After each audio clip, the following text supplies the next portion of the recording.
Ciri-ciri pemilik ATM KKS merah putih yang akan cair di pencairan PKH tahap keempat besok.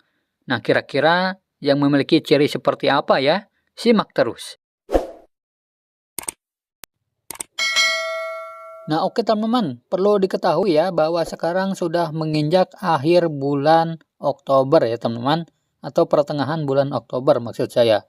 Nah, di sini ada beberapa ciri para KPM PKH yang akan cair di tahap yang keempat nanti. Nah, yang perlu KPM ketahui supaya tidak terjadi sebuah penantian yang berlebihan, bahwa untuk PKH tahap keempat nanti, tidak ada jaminan KPM yang kemarin di tahap ketiga akan cair kembali di tahap keempat nanti ya. Nah, sebab setiap bulannya data KPM selalu diupdate. Nah, apabila nama kalian belum masuk ke dalam SP2D, maka belum bisa cair ya. Nah, dan untuk memastikan kalian bisa cair atau tidak di tahap yang keempat nanti, kalian harus memiliki ciri-ciri sebagai berikut. Nah, yang pertama, KPM PKH yang namanya sudah masuk ke dalam DTKS yang dikelola oleh Pusdatin. Nah, jadi yang pertama itu kalian harus masuk ke dalam DTKS ya.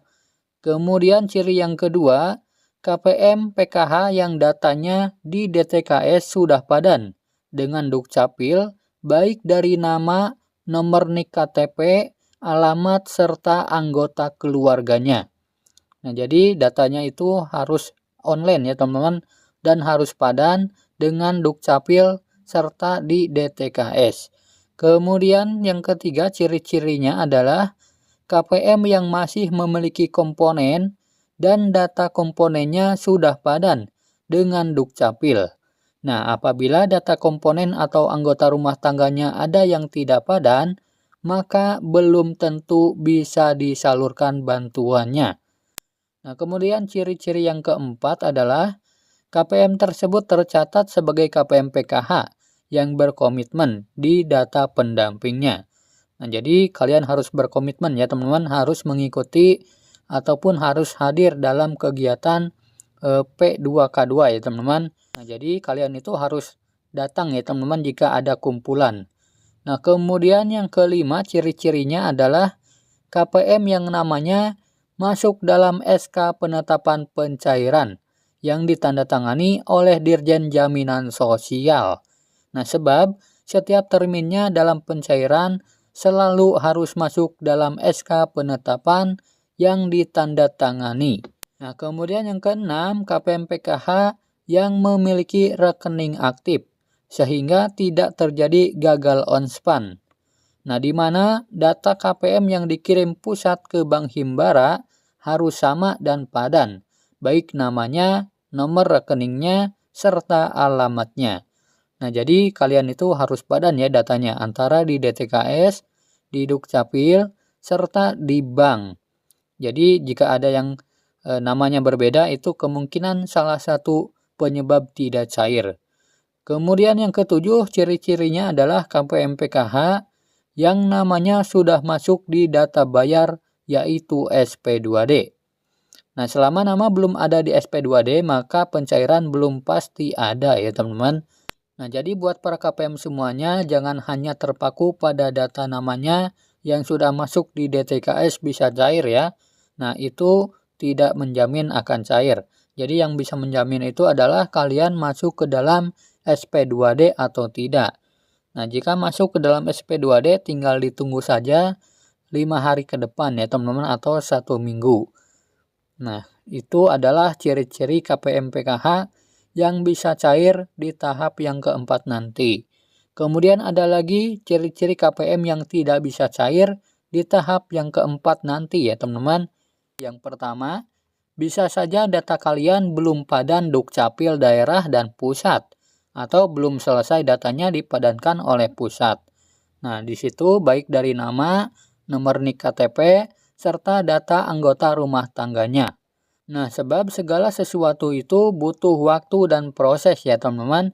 Mengingat puluhan juta data yang harus diperiksa dan diperbaiki, maka Kemensos memerlukan waktu.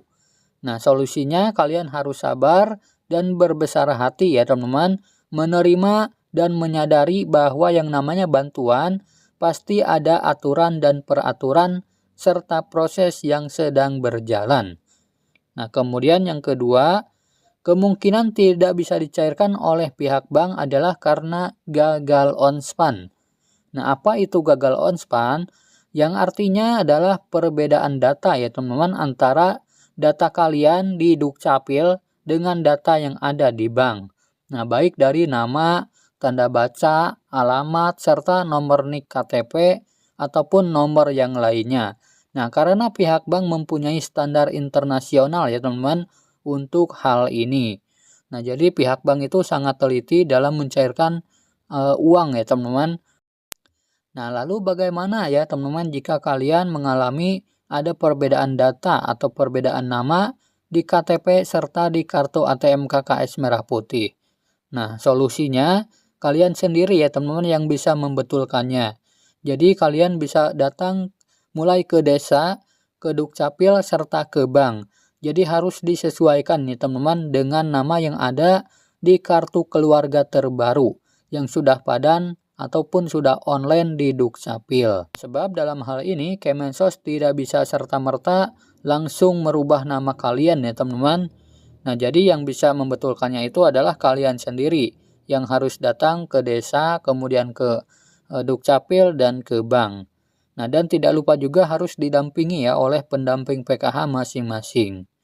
Nah, kemudian yang ketiga, penyebab tidak bisa cair nanti di tahap keempat kemungkinan nama kalian sudah tidak terdaftar maupun sudah tidak aktif ya teman-teman, maupun sudah tidak aktif sebagai peserta atau namanya sudah keluar dari dalam DTKS.